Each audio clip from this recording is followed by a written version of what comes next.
Hello everyone and welcome to the first part of the high poly here in this tutorial. So we've got everything already set in place. We have a very solid mid poly here that we're going to be sort of working through, bringing to ZBrush, polishing up. If you're just starting to watch this at this stage, there's actually a Maya file that you can dive into that'll bring you directly to this point. And you can follow along from there. So what we're going to be doing is we're taking this, we're going to be properly setting everything up, quickly bringing it over into ZBrush, polishing it up and doing a whole polish pass on every single piece.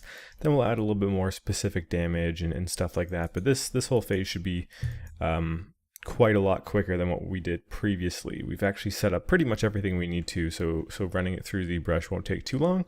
And we'll be going over a bunch of different tips and tricks and methods as to how we're going to go about doing all of that.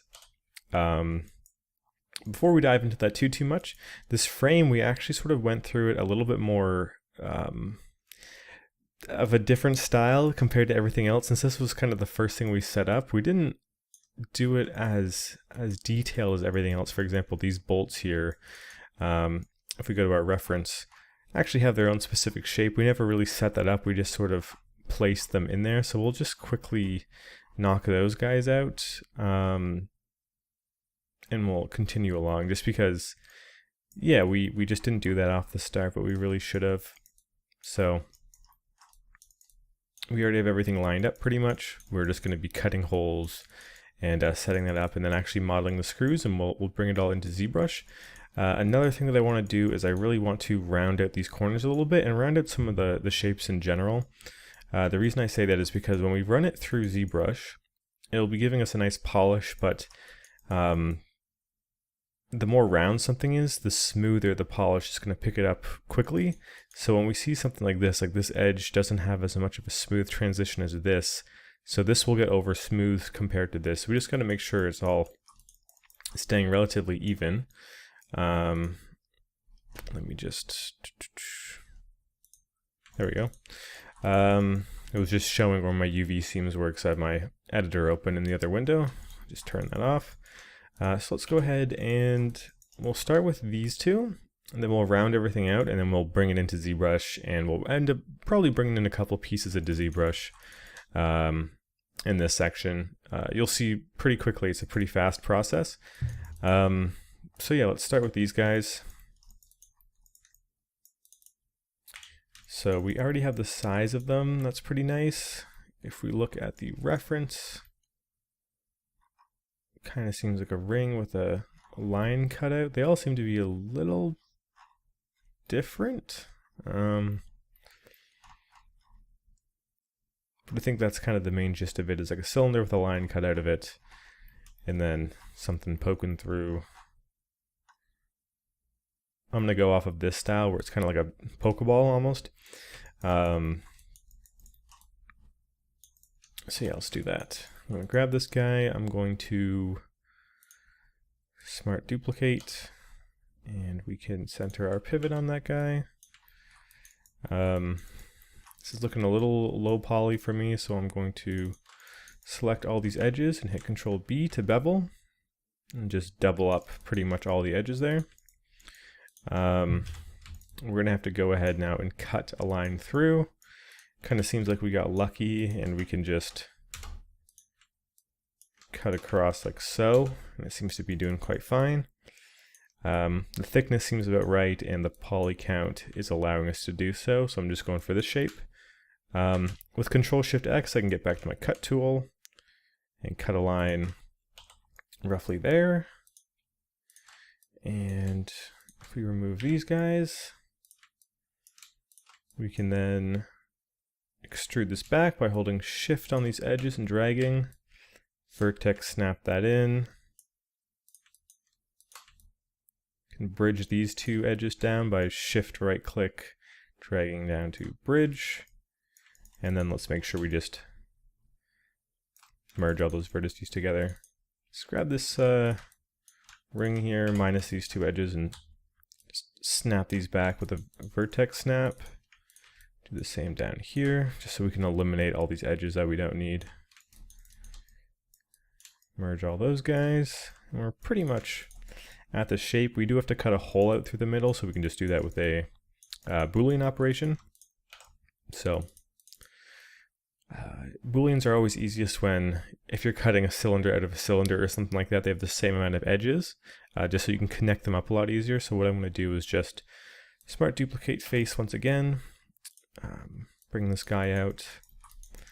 We can just do what we did before, where we bevel it. I'm going to push this guy in, make it a bit longer, try and get that size.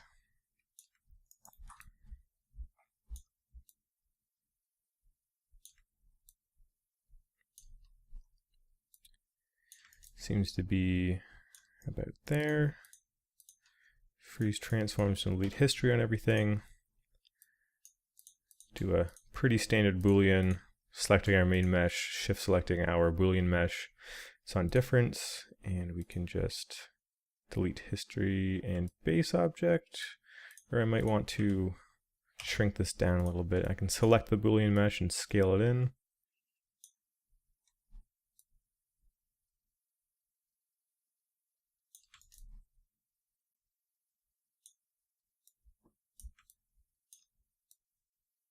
A bit more like so, and there we go.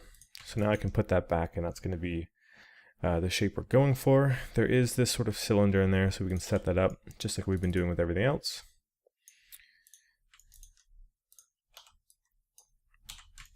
So let's go ahead and bevel this guy.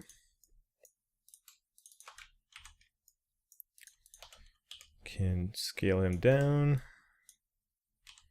fit it in there. It seems to be poking through, so we can have it coming through like that. This one I'm just going to, might as well just snap it back there. But yeah, it's poking through a little bit, and it seems to be rounded. So let's go ahead and bevel that face on the top.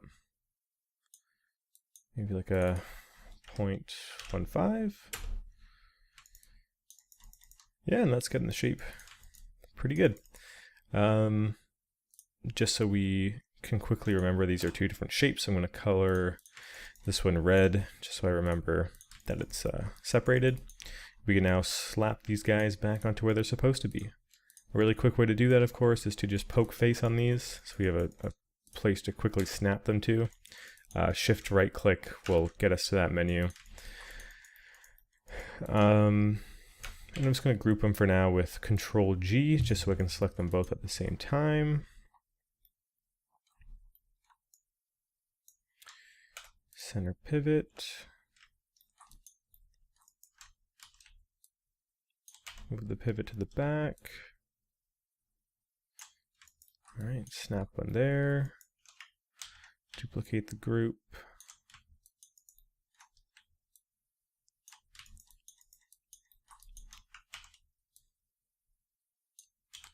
And just sort of place these guys all over. It's nice to group them like this, just because I can move both these pieces and duplicate them at once without any weird sort of rotation errors or anything like that.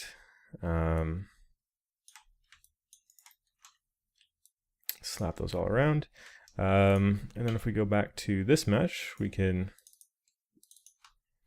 delete these bolts.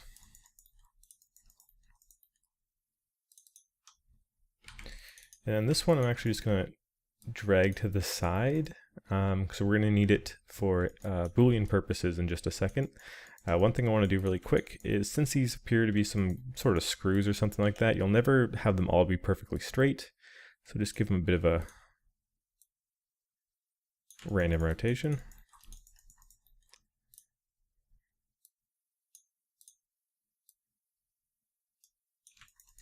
Something along those lines. But yeah, we're going to want a hole to be cut through. Just so we get a bit of a more consistent cut. It kind of seems like the cut should be based off of these holes actually, or these things puncturing it, because these red parts are a bit smaller. So I believe these red parts are supposed to be the continuation of these longer pipes. So I might actually just get rid of this altogether.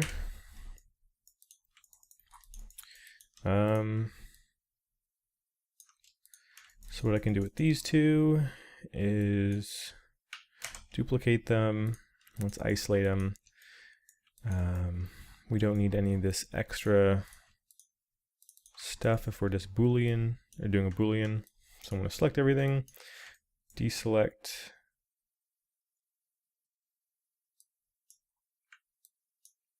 deselect the middle. Are these not? These aren't attached. Okay. But that one is. Weird. I don't know why I set it up that way. So the back one's fine. This is such a weird setup. Let's just delete these so we just have plain cylinders. This is pretty easy to fix anyways. I can just scale that in. Oh, the size is different. Okay, I can see why I did this. Delete that middle.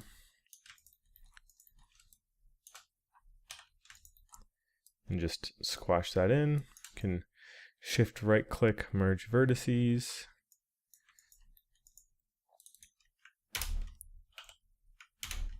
And I don't think they actually merged.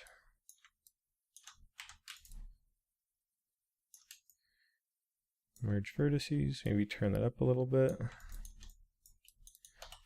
Right, and now we can delete that. Cool.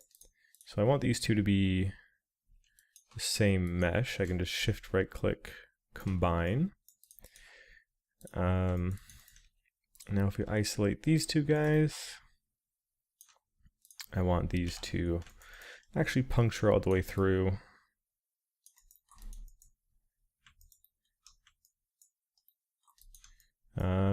If we're doing a Boolean, we want our meshes to be closed off to prevent any weird artifacting. So let's fill hole.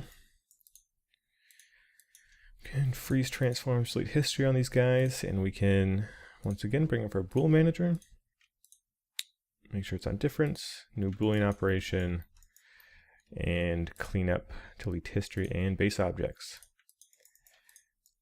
Got to make sure we bridge these over.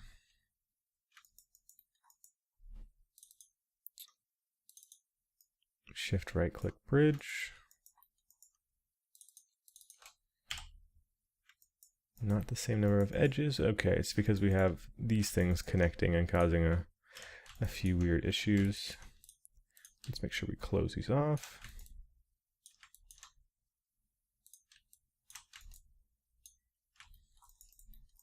And this kind of hole we'll never actually see, but it's just for normal map information when we're beveling to get a bit more of a proper polish. You'll see it kind of dipping in a little bit from the inside, which is nice. Very, very subtle detail, but it adds to the believability, and that's why we're pretty much constructing this as it would be in real life, just to maximize our ability to make it look realistic. Merge vertices. We should be able to bridge these across now. Yep. And we'll have to do the same on this side.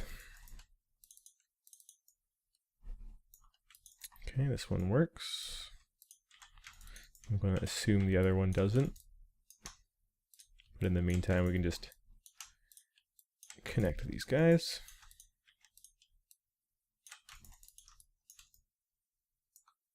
Okay. And then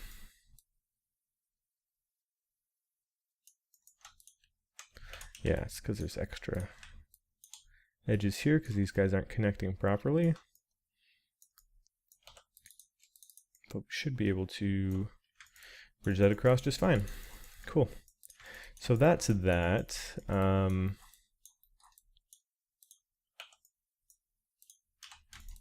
Interesting. I have a hole. I have a few holes. Whoa, okay.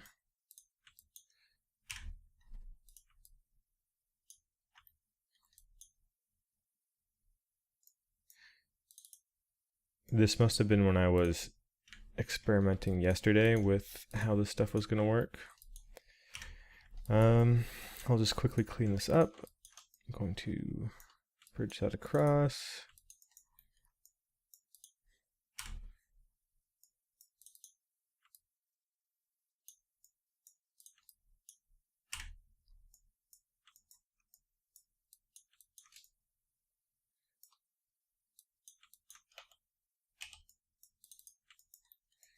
Hmm.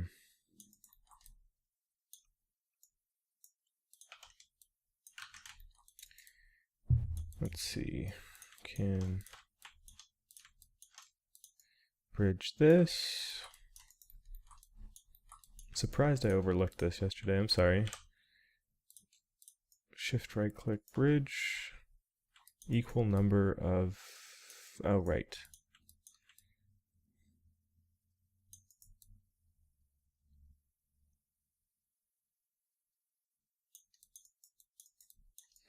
So we probably shouldn't have a face on the inside here if we're trying to bridge it over.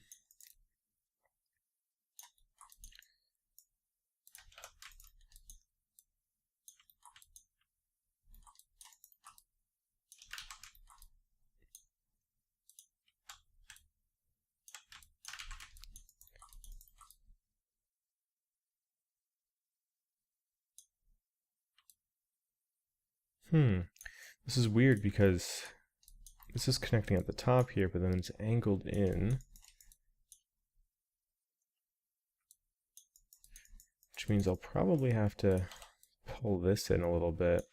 I don't like that too much, but we'll see how it looks when we get to the high poly.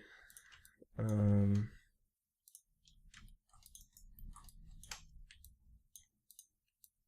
think if I snap that there, technically it's fine. And I can merge that. And that should let me bridge now. Yep. Same with this, I should be able to bridge down.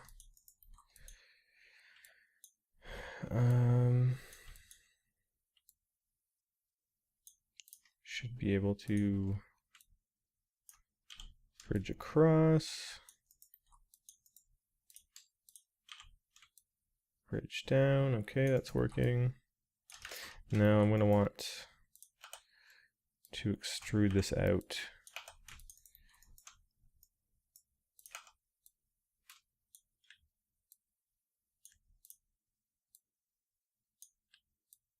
And do something like this, because I want this guy to have room here.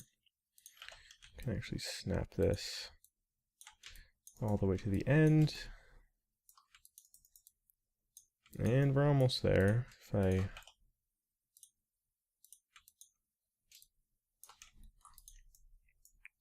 bridge this across, I can snap this here. I can snap this here. I can merge my verts, and then connect that there. This is still being finicky. I don't like how when I select this loop, it's picking up these edges. It means something in here isn't right. I wonder if simply just merging everything is going to solve anything. Maybe it's just an edge on top of an edge. Doesn't seem like it. I'm gonna delete all of these for now. So yeah, that should select this whole group. That makes sense. If I bring this over, I can then merge that edge down into a vertice, connect that. Okay, so now it's just this, which is how we want it. Bridge. This is still just here. And we can fill that hole, and that should do it. Okay. Interesting. I knew I was having issues with that earlier. And we have an open face here. I knew I was having issues with that earlier, but I didn't realize I had deleted some faces while I was sort of investigating it.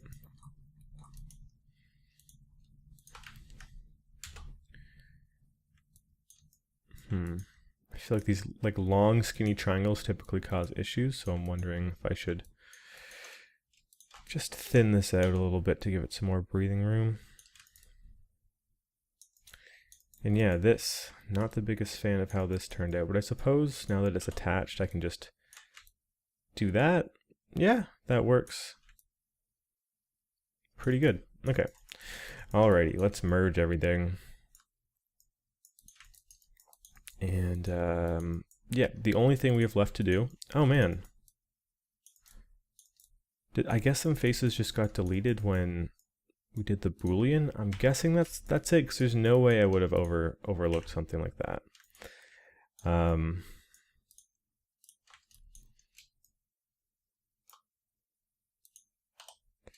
Interesting. Extrude that out, merge edges to center. It's a quick way to sort of get a triangle that you can weld into places. I'm thinking that this occurred because there's a lot of this sort of geometry that essentially too many n-gons is kind of the short answer. Too many faces that don't have proper connections, causing weird issues. I'm gonna actually delete these because it's going to recognize this all as one hole, right? Yep. Let's go ahead and bridge this across. It'll recognize that as a single hole. We can fill hole. The worst thing you can have happen is when you trying to select a open sort of hole like this, and it starts selecting edges that don't belong to the hole. That's all I'm really trying to prevent. Let's just go ahead and start bridging like that, and then just fill hole and fill hole. And then just to be safe, let's just close off a few more of these so we don't have to worry about them later on. Any holes on this side? Doesn't seem to be like that. Okay. Cool.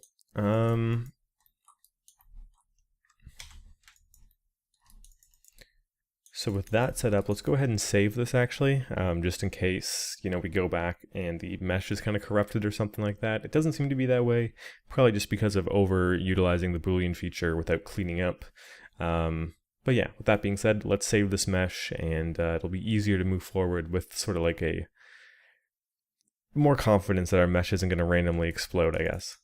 All right, let's go and do a quick little pass on smoothing everything out. Some of the areas that I think should probably be smoother before we bring it into ZBrush.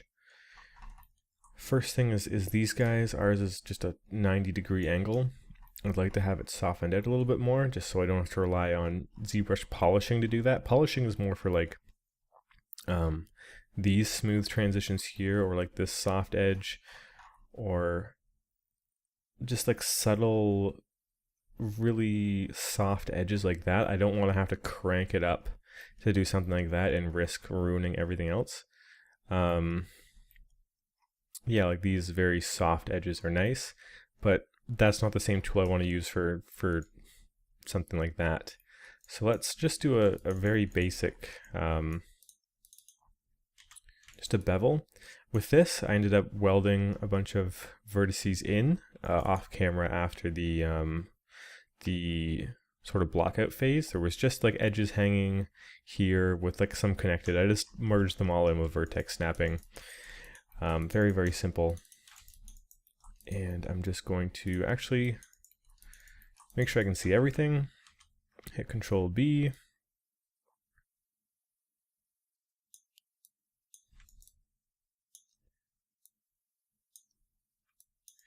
And I'm going to crank up the segments to 4, and I want it to be 4 so I have 1 in the middle. I want like 2 to the sides, and just any number where I'm going to have a middle one, just so it's easier to work with later on. Like say I want to get rid of some geo, I can just cut out these 2 edge loops and I'll have main ones and a center one still. It's important to sort of have that center one. But I'm pretty happy with that. It's looking good. I did want to round out the geo in these areas here, just because they are a little bit low poly, to be honest. So let's just get that on both sides. I don't want to crank it too crazy, but it's just so that it's more consistent with everything else. Let's just Control B. Yeah, and it's just a lot smoother. I have a lot more confidence in that. can just sort of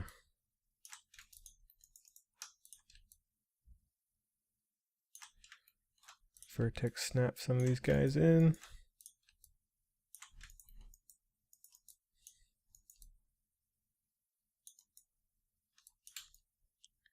Merge them. Suppose we also have these ones here.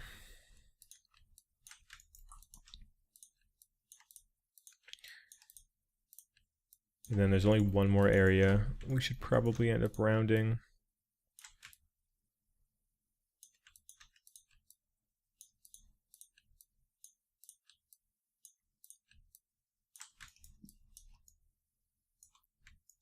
It's interesting how this didn't round. In fact, it looks kind of sharp.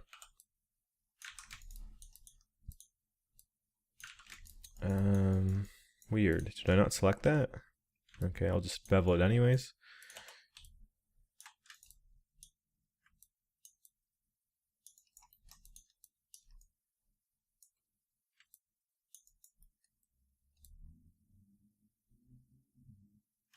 Before I do that, should I have been selecting the whole loop? Probably. Okay, let's undo all that beveling.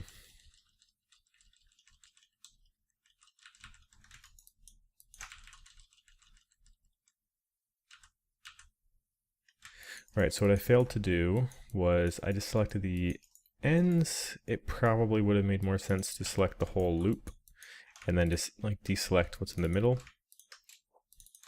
This way the bevel continues all the way to the inner silhouette. I just don't want it to go past that.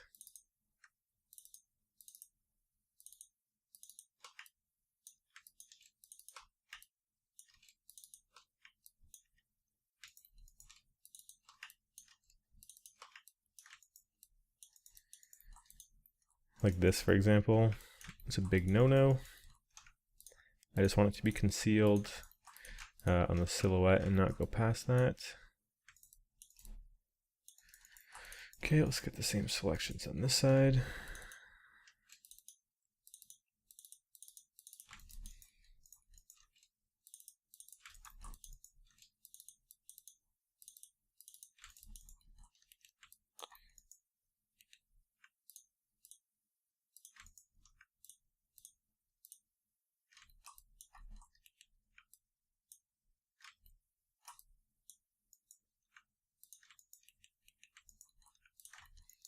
Just deselecting everything that isn't just on the edge. Probably quite a bit in here.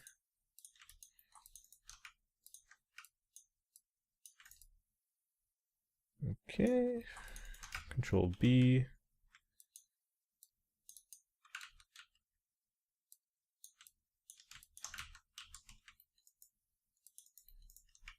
Get rid of that.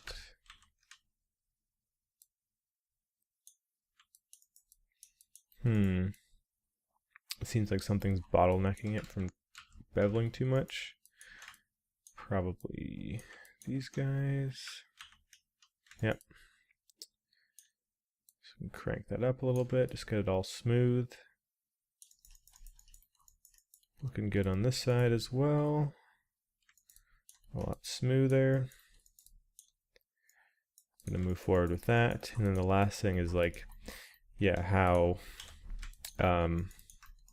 non-soft these areas are. So if I bevel them, yeah, okay. I'm just making sure it'll let me do it.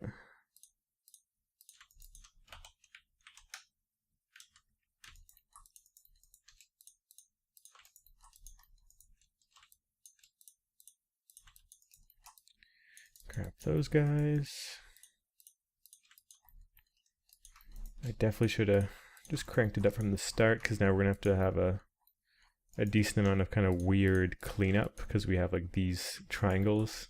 We're gonna have triangles in the triangles. But they shouldn't really take that long. Okay. Cool. So this guy's now ready for ZBrush, or at least ready for us to get him ready for ZBrush, if that makes sense. So how are we doing this? At the very, very start of this course, I did a quick little demo, and I also explained how to get all of our plugins set up. And we're going to have to do just that. Or we're going to have to be utilizing just that. I have all my plugins already set up. And one of the ones that I go over is this guy. He shows all of your hard edges. If I look through this mesh, it's pretty much how I want it to be. In the sense that I want hard edges on all these sort of like 90-degree transitions. Pretty much what the hard edges are saying is anywhere that there's a hard edge, we're going to be polishing and targeting these specific areas, because what we're going to do is we have a plugin here in Maya, a script that pretty much says wherever there's a hard edge, cut that off and give it a different UV shell. These are going to look a little messed up right now. A different UV shell. And then when we bring it back into ZBrush, each UV shell is going to get a polygroup, and then the polygroups where they're different is going to suggest where we're going to be smoothing, which may seem like a lot, but it'll make a lot more sense in just a second. So essentially, if we go through this and we just hit auto smooth, maybe based on 40 degrees, it'll do a pretty good job. As you can see, like we had a bunch of hard edges there that were cleaned up. We pretty much only have hard edges on those harsh cuts. This is like an example of something I'd want to fix where I don't really want a hard edge there, so I would just soften that edge. Same with there. And we're just going to sort of comb over the model and clean up any places we don't want hard edges. Since we did like an auto soften, it's pretty safe to assume that everything is going to be the same on both sides. So I'm just going to check these areas. And like here's a good example. Like I want to keep this hard because I want this transition from this piece to this piece to be softer. All these guys are going to get the treatment. It's looking good. I might want to harden that just to ensure this gets a lot of smoothing where it's needed. That's that's soft. That should be soft. This all looks good. I like how that's just a hard line there. Same on this side. Targeting softness here. Maybe just make this hard, sort of connect it all.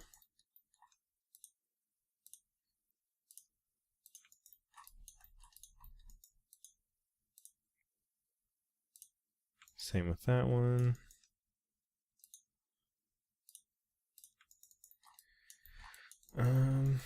It's worth poking my camera in here. Everything seems to be in order.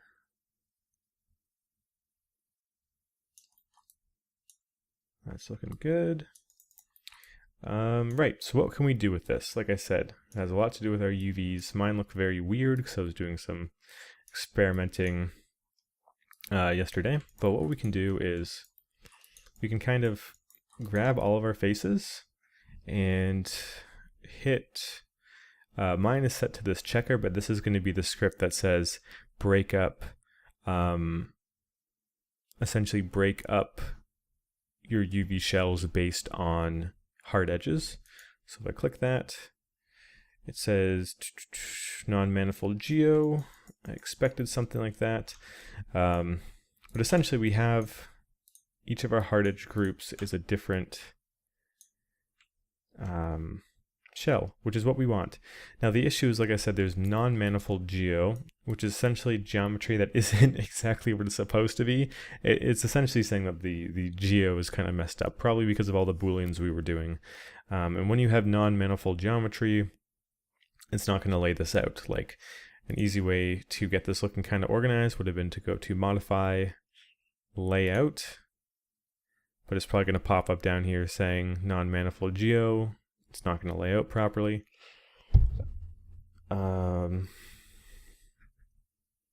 Let's just see. It's kind of hard to see exactly what's happening. Oh, it's actually going for it. Okay. Interesting. Normally it wouldn't let us do something like that. But the reason I'm laying this out is because even though we've broken this all up into the groups based on the hard edges, I find that sometimes it's a little bit finicky inside a ZBrush where even if you break them up, if the shells are overlapping each other, it sometimes doesn't pick up that they're different shells. So they actually have to be like properly separated within the UV editor inside of Maya. And by using a layout, all that's essentially doing is just sort of spreading everything out so nothing is overlapping. By default, this will do that, but when there's non-manifold geometry, like on this guy, what it's going to be doing is preventing the layout option. It'll still break it up, but it just won't lay it out. So hopefully, if everything goes smoothly, in most cases we're not going to have to do this step. But since this one has that sort of wacky geo that we're going to have to clean up in the low poly stage, we're going to have to go through and do an actual modify layout to spread it all out. So won't have to be doing this for the rest of them, hopefully. I'm sure we'll have a couple more. And yeah, these UVs look atrocious, but they're laid out properly, just separating everything pretty much. There's a few areas where it's like this is overlapping with a couple things. It's really not that big of a deal. I'm just going to move it out of the way just because to keep things consistent.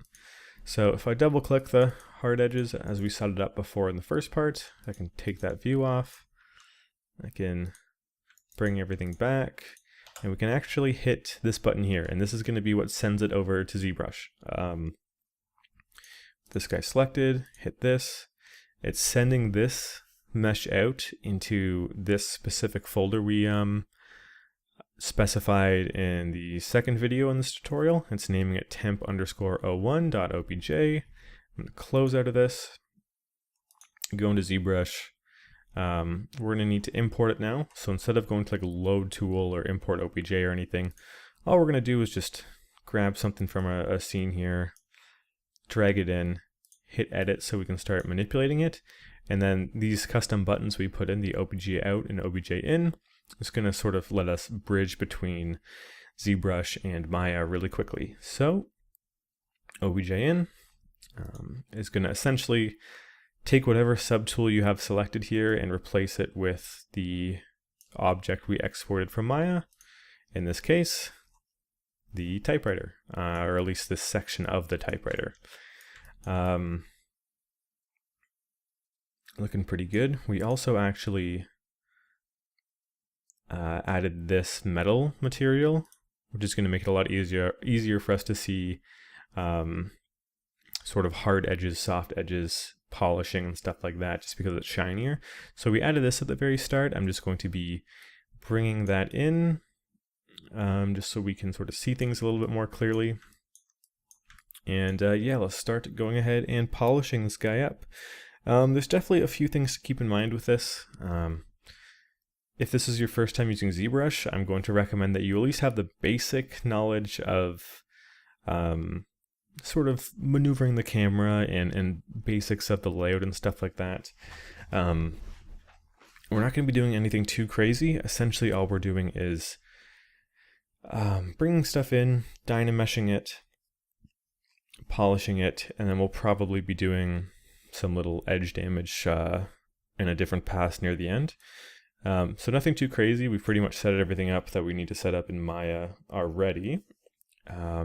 But I would still recommend having a very basic knowledge, maybe watching a couple intro to ZBrush tutorials. So anyways, moving forward, we can hit Shift F. We can see our wireframe here. At the start, we set up this custom toolbar. What I'm going to be hitting is auto groups with UVs. Now, what this is doing here is essentially we set up all our different UV shells, right? What this is doing is saying that each UV shell is going to get its own group. Each group has a different color. And this is useful because if we were to do like mask by feature groups. This is a really bad example because there's no geometry, but you would see like perfect little lines in between all of our different groups that are being masked out, and we can sort of target certain areas with things like polishes and isolating certain areas. So let's go ahead and start doing a real example of that. I'm going to go to geometry. I'm going to go to the Dynamesh section. And what Dynamesh is doing is essentially taking this geometry and adding an even layer of polygons all across it. You can hit divide a bunch. Maybe I won't do it that way. I'll turn smooth off so it stays the same shape. But you can hit divide a bunch and then say like delete lower, and it's going to add a lot more geometry here. But as you can see, like some areas have a lot more geo than others, and that's because it's just taking the existing geo and sort of subdividing it, which can be good in some cases, but we don't want that, because if we do Dynamesh, it'll evenly spread geometry all the way across. And this is important so we can sculpt areas and keep the quality consistent. It's not like some areas are going to be super high quality like here. Well, this has less geo and there's less ability to sort of sculpt on it. So if we hit Dynamesh, you can see it's an even distribution of polygons. The resolution sort of determines how many polygons we have, and we can see that up here. So if I crank it up, let's try something like around 700. This might take a little bit of time. But as you can see, we're at 1 million now. It's a lot denser.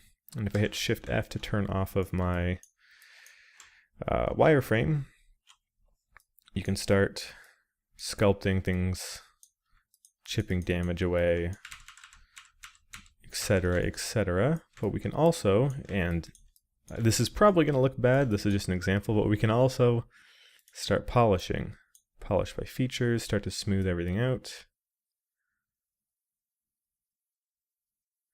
And then like a standard polish.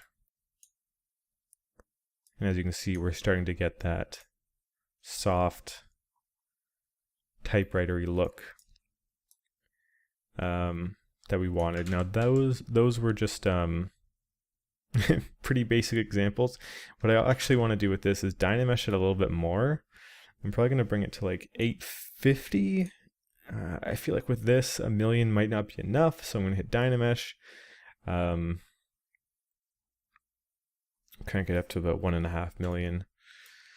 And let's experiment with polishing. So one thing I might have to do is mask out all these little holes, just because this polish by features might be a little bit too much for these to handle. It'll take these giant shapes and soften them out pretty well, but it might just completely overpower some of these smaller ones.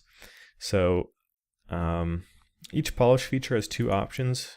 They have kind of different looks by when you click these things, the little dots. For the polish by features, we're going to want it to be the circle or the O rather than just the dot. So I'm just going to experiment with this and maybe do 25%, which is making everything look really, really nice. Definitely a fan of how that's turning out. And even these holes, they're looking all right, but you can see in areas like this where it's just completely overpowered it. And that's because there's just not enough geo going on here. So I'm thinking I might even want to Dynamesh it more. Let's crank it to 1,000. The other good thing about this workflow is since everything's in parts, say we completely ruin something because everything's so organic and fluffy, we can always just go back and more or less really, really quickly fix it by just replacing it. So I brought the geo up to about 2 mil. I want to see if polishing is going to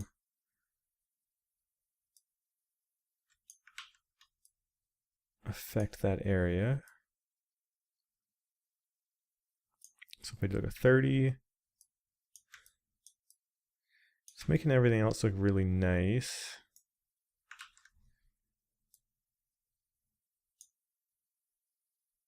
$10 kind of seems to be a little bit better, to be honest.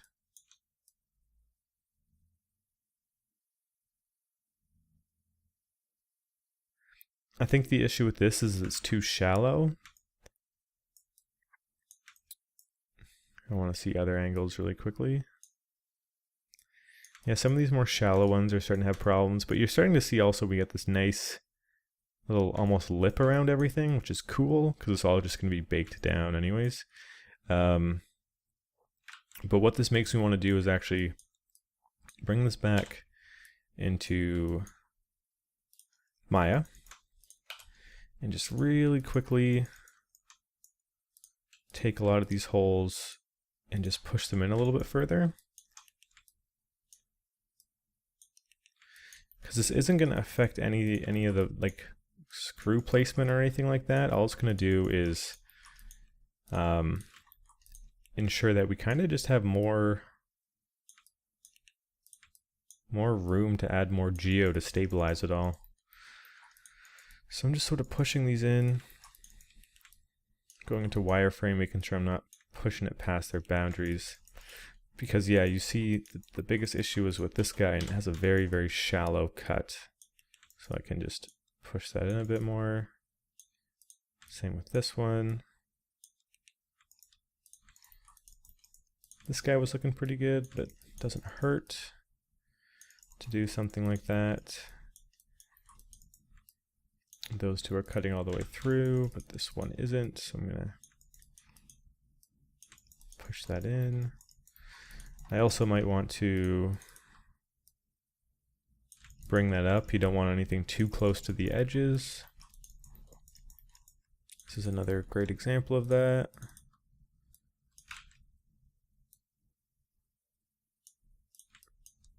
Push that in more.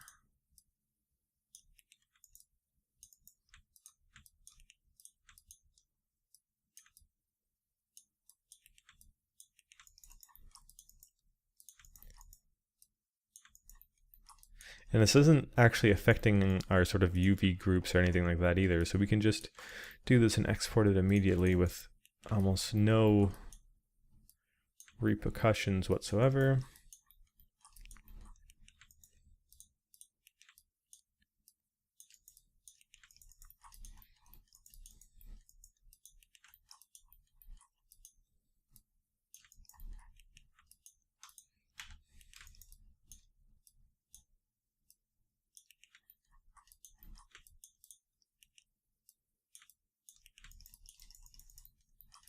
Okay, that should be all of them.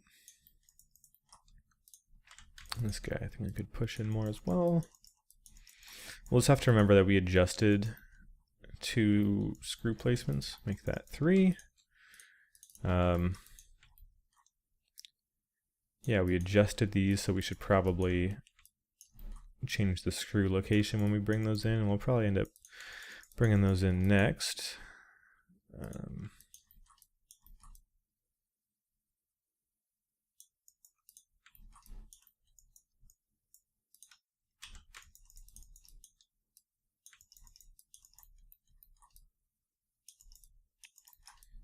Okay, that should do it. We can just export that out again, because all the hard edges are the exact same and all that kind of stuff. We can just simply hit OBJ in. It's going to replace the subtool we had selected with the one we just exported. Once again, auto groups with UVs. We can dynamesh it, the same resolution we did before. It'll take a second. Sometimes it'll do this thing where you think it crashed, but it's loading. ZBrush is pretty consistent with that stuff unless you crank this like crazy. But now we should be able to crank it to like 20. Yeah, and these areas are handling it a lot better, like this stuff. I'm a lot more confident in how it's taking these areas. So that's good. I am also noticing a very hard edge here, and it makes me think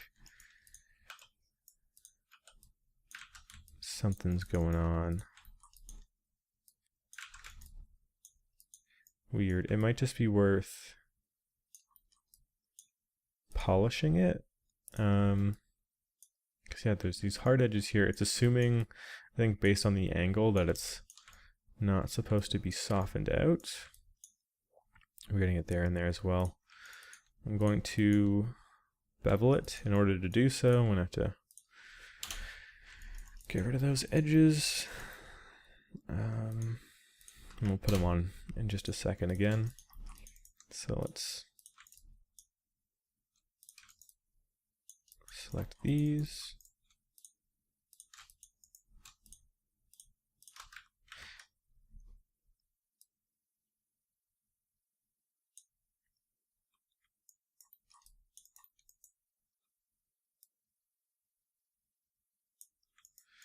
Okay.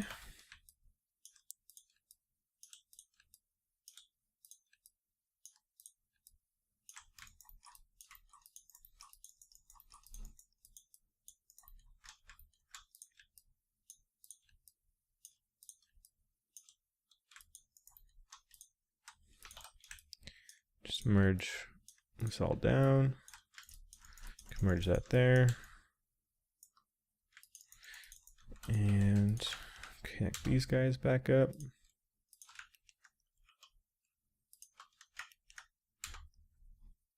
Okay, and really quickly on this side as well. And then we can bring this back in and do the full polish pass. As you can see, like this is about as complicated as it's going to get, because this is by far our largest piece. And even so, it's pretty quick. And I know we've spent quite a bit of time on this one part alone. The the rest of this is not going to be anything like this. The rest of this is just going to be quickly getting pieces in and out. I'll probably do a quick demonstration of that after this, as to what I mean by that. But yeah, let's get this guy out now. Or I guess we should double check our hard edges. Yeah, okay. Let's get this guy out. Bring him in. Shift F to see everything. So we are getting different poly groups there now. That could be an issue, because if we select that face, we can go look at our UV editor and see it is in fact a different group. So we know by looking at our hard edges that shouldn't be the case. So all we have to do is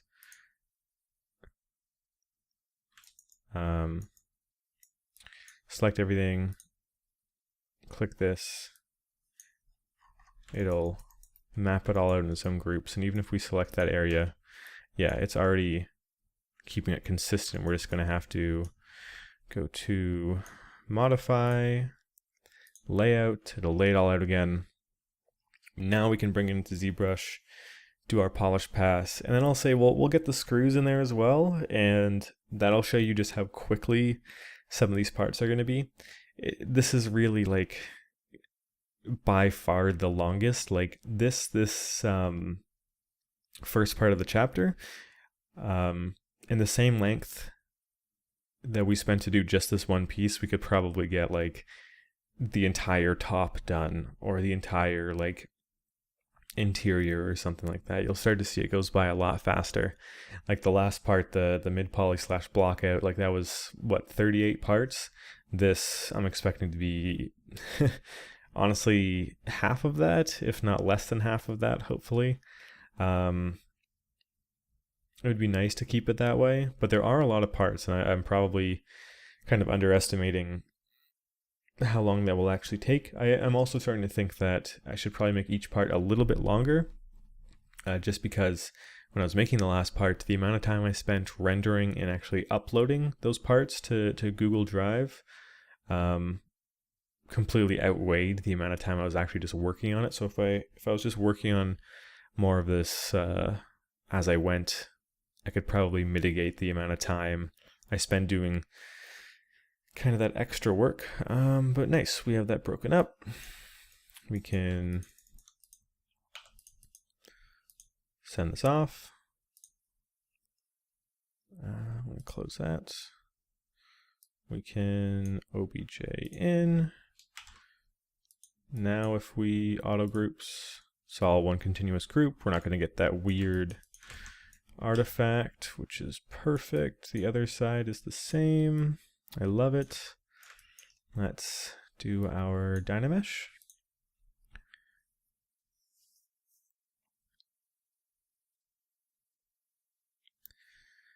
That'll just take a second. Okay, nice. And now we can polish things, and I'm not scared it's going to mess anything up. Polish by features, let's just do 5% right now.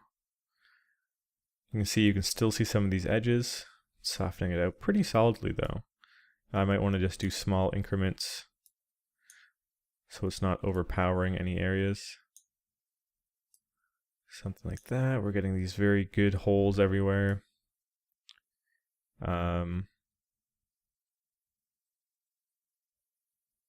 This might not be as smooth as I'd like it to be.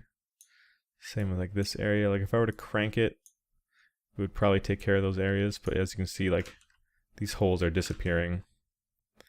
So what I'm probably going to do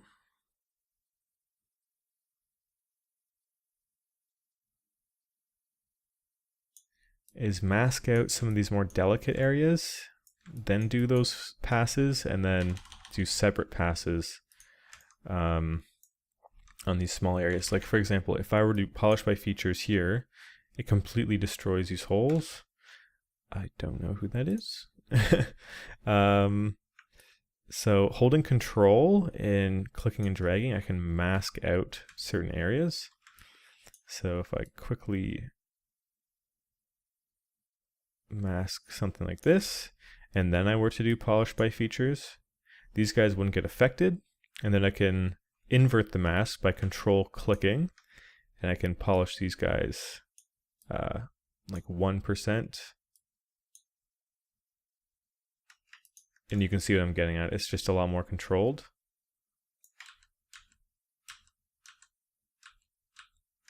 So let's go ahead and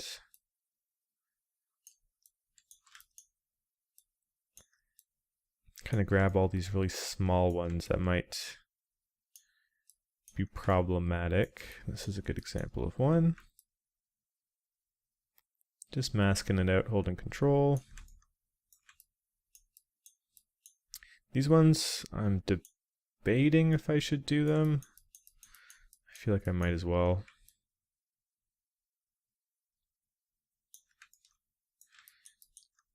They are pretty mini. The only reason I'm hesitant is because there's this giant triangle cutting through. I kind of want that to get softened as best as it can be.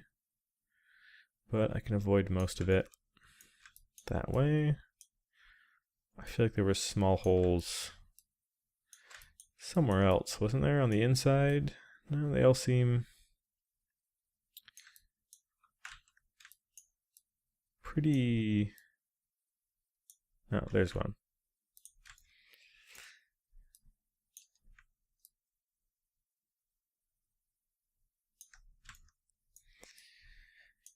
Okay, let's see, because we might get... we might just have to do a pass on all the screws, to be honest. Well, we'll just have to wait and see. But if I do a polish by features and do like 5%, like these are all right. If I crank it up to like 15 though, yeah, they're still looking pretty good.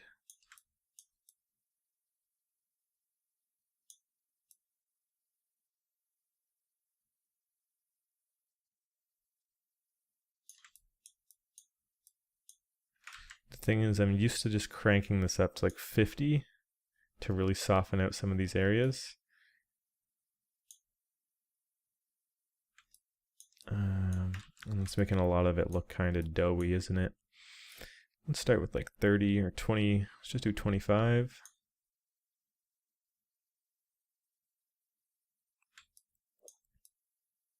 I think that's looking pretty good all around as far as smoothness goes. It's making these very harsh lines, but it's softening out these corners, which I like. This might not be as soft as I'd like it to be. I'm wondering why that is.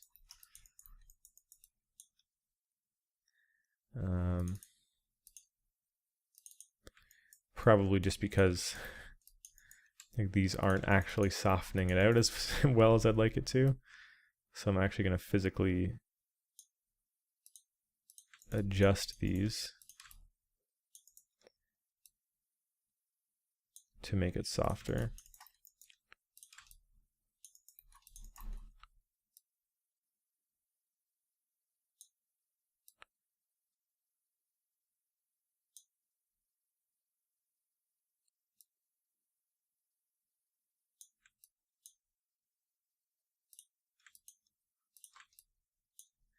Just keeping it consistent on both sides.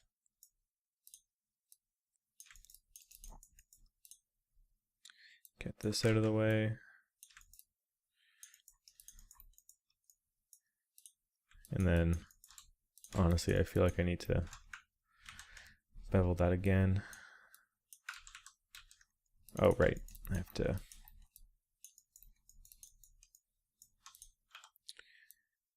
do it all the way around.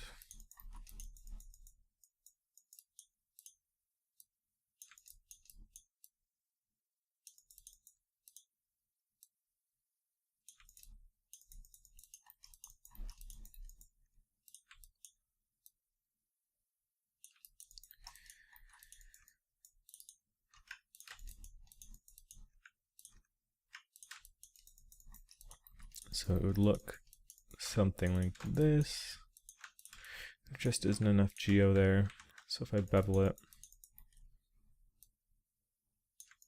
crank it up, and soften it out.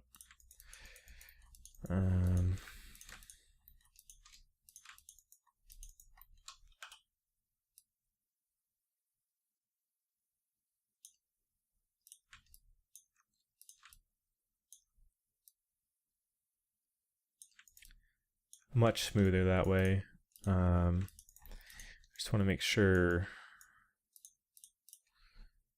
this is all one poly group. If I select this, yep, it's all the way around, which is good. I'm assuming that one is as well. Which means this guy is good to export. And I think that's the only other problem area I saw. So if we obj in this guy, auto groups, we can even crank the Dynamesh up a little bit. Let's do like 1200. Let's see how that looks.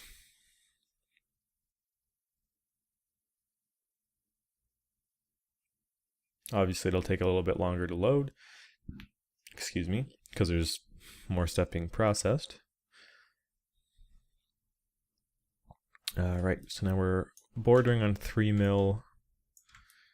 There's a chance that these guys aren't going to be affected as much if we polish this, because there's more geo. And it is looking better, but they are still shrinking by quite a bit. So I am going to mask out those areas again. But then that should probably do it for this piece.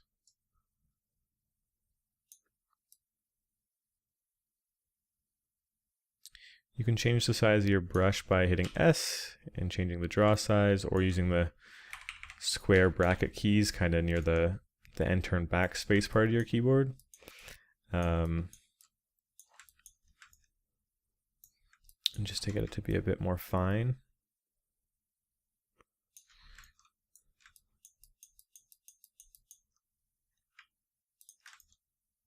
Also, wherever you click, that's going to be where the camera zooms into when you're doing your zoom. All these seem to be fine. There's going to be 2 more of those guys here because it's symmetrical.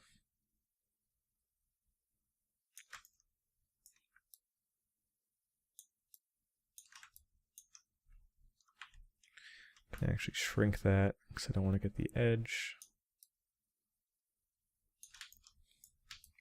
And then I can't remember if we found any smaller holes on the inside anywhere? I don't think so. Anyways, we can now do our polish without messing that up. Polish white features at 10. That's looking very smooth. Let's crank it to about 15. Oh, that's the wrong polish. This is what we're going to be doing in just a second, but you'll see it gives it a nice smooth edge to everything. That's going to be what kind of pulls it all together. 15 though to kind of get rid of these harsh edges.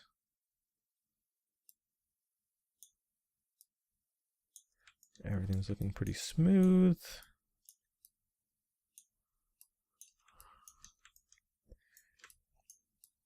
We can now invert our mask to a much lighter one on these guys. Nice, and now we can do a general polish on everything. To get rid of our mask, we can just hold control and drag off.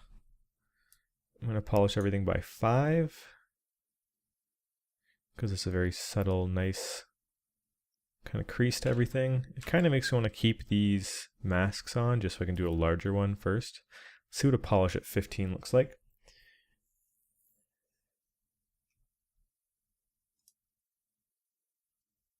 Just making everything come together very nice. Some of these areas might be over polished. I'm gonna go back. Let's start with 10. And then if we want certain areas to be softer, we can always target those. But 10 is making everything look pretty nice. We of course have these areas that we isolated. I can hit control and click off to invert the mask. Give it a very subtle polish of like 5. That might even be too much. Let's go for like 2. And then just a polish of 1 to blend these all together. It kind of looks like that'll do it for this piece. There are actually some areas here that I think are a little problematic. Like this isn't blending as nicely as I'd like it to. So what I can manually do is if you hold shift, that's going to be our smooth brush. You can just manually go in there and smooth it out. I'm just holding shift and clicking and dragging on this area to buffer it out, because this material does a really good job of showing us kind of exactly where things aren't perfectly smooth. So I'm just manually softening that out. This area also needs it. Do the same thing on the other side, because you can see that kind of like triangular shape to it. I'm just holding shift and polishing it out. This area can use it a bit too.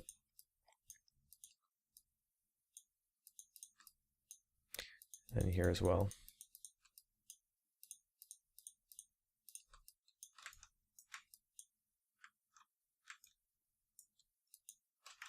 You just don't want to polish into the edges and actually mess up the silhouette. Just be very careful of that.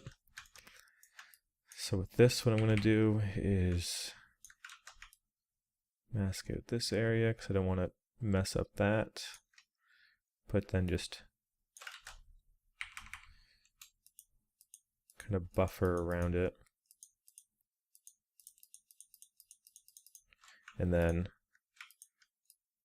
there might be a little bit of weird artifacting. Or not artifacting, but like if I undo that, you can see there's like a harsh line because that's not polished because it was masked out. I can just very lightly go over that. So that's probably going to do it for this polishing section. I did want to really quickly though show you how fast we can get everything else in. So to do that, I'm going to show you the screws. With screws for certain parts, I'm just going to combine them all because we're going to be baking them down. We don't need a low poly. I'm not worried about anything like that. So like all of these guys, for example, I'm just going to combine into one mesh, like all the screws that are kind of being plugged into this guy. I guess first, before we do any of that, We should adjust the ones that we moved a little bit.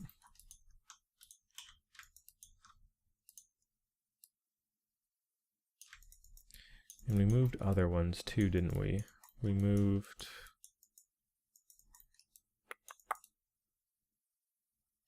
There's another one we moved, did we not? It was these guys, and then there was...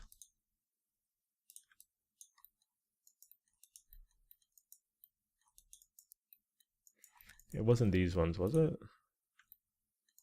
No, that seems to be the same. This guy, I knew I was forgetting one. But that's a different piece, so I'm not too worried about it right now. Right, let's select all of the screws.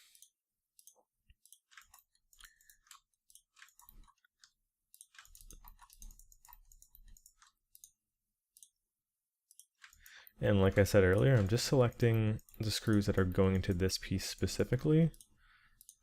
And we'll just sort of do that as we're bringing pieces in. We'll just grab all their corresponding screws.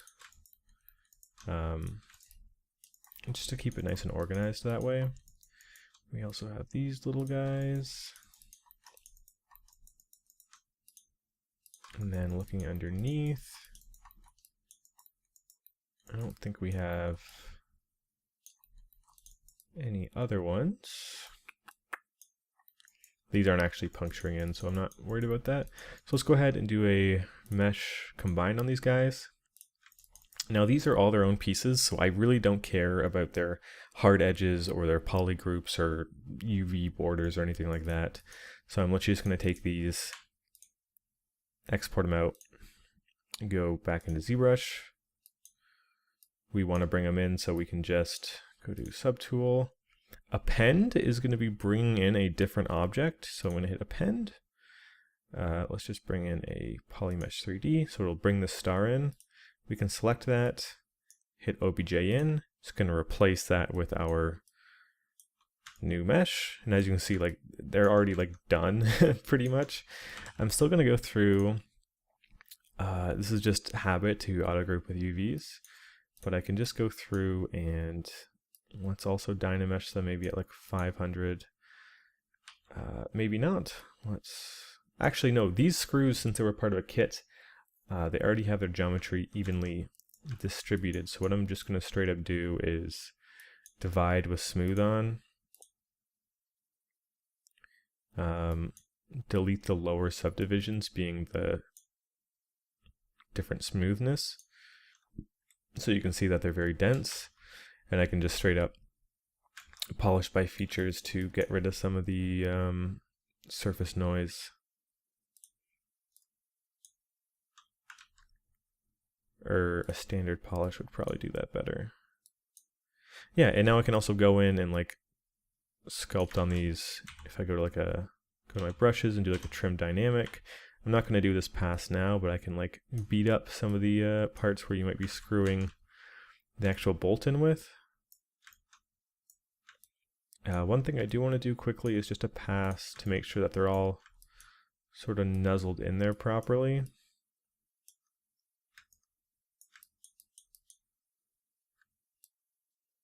I guess I didn't grab that screw. But that's also a good example for something I can show you guys in just a second. These all seem to be in here really nicely, actually.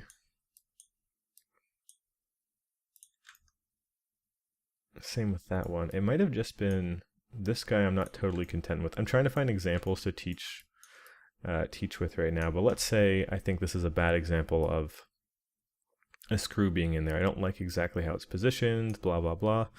What I can do is I can mask it, so I can hold Control, and then instead of using mask pen, which is what we've been drawing our mask with, I can change that to like mask square, or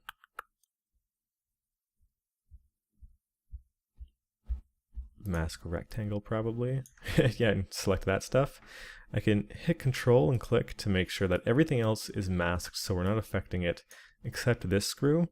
And I can just use these sort of move and rotate and scale tools. So if I hit move, we're going to have a gizmo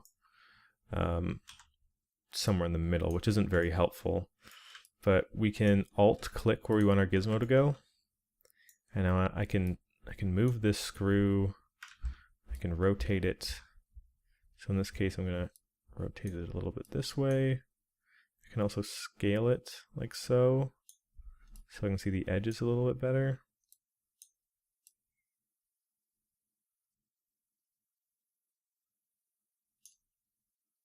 Kind of stick it over this way a little bit.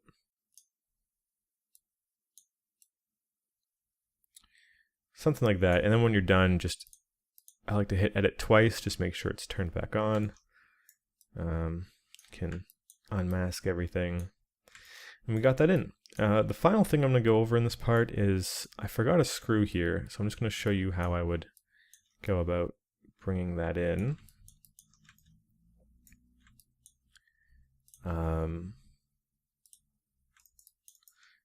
This guy, yeah, we didn't combine this guy, so I'm just going to straight up export him. I can just duplicate these, take another subtool, OBJ in.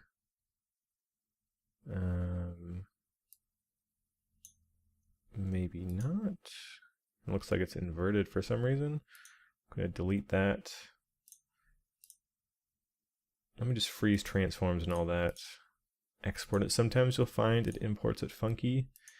I find it's way more consistent when you append, bring in a poly mesh, and then OBJ in. In this case, though, it still seems to be, yeah, it just looks like it's straight up backwards. Very weird. I'm going to click rotate.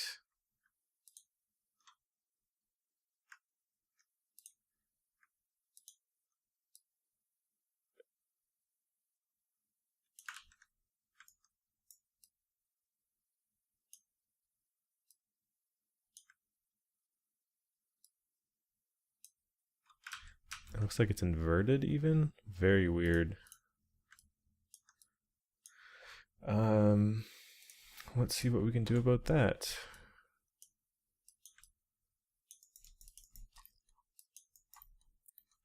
It's weird how that's on the one that we didn't expect. I'm literally just going to steal this one. Just use a whole new one altogether.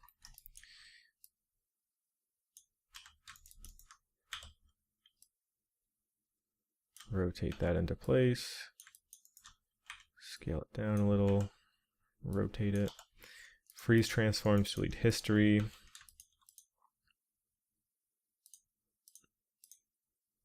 Let's send this guy off. Let's delete that. Append a mesh. OBJ in. And this one's working. Okay. Interesting. So with this, as I did with the other one, I'm going to simply, under geometry, divide and smooth, delete the lower, hit it with a polish to smooth it out. But then just to get everything together, what I can do is I can have these two guys beside each other, go to merge and merge down. So it'll take this and merge it down to whatever's underneath it. Hit OK. Now they're all one. So we have our case and we have our screws. So that'll do it for this part. We covered quite a bit.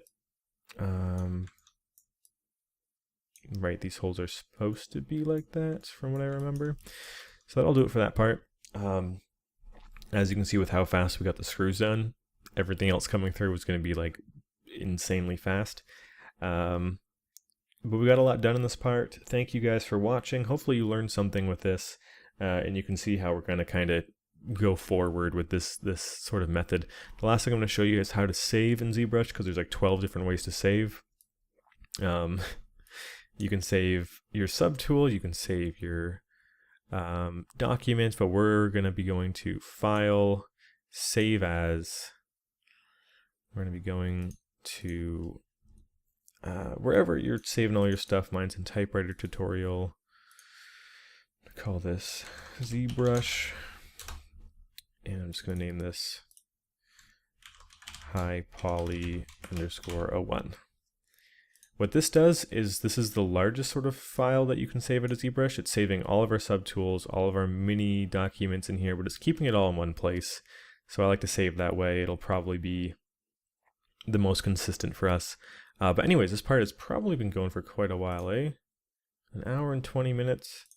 That's not too bad. I think I'm going to call it there. Thank you guys for watching this. In the next part, we'll be getting a ton more stuff done. I'm also, I have a lot more to share about ZBrush and different things that we can be doing. We're not going to be keeping everything in this same viewport. We'll be kind of breaking it up, and then there's a lot more we have to go over as far as getting it back into Maya afterwards. So I'm looking forward to sharing that with you guys. Thank you for watching, and yeah, hopefully you learned something. I'll see you in the next part. See you guys.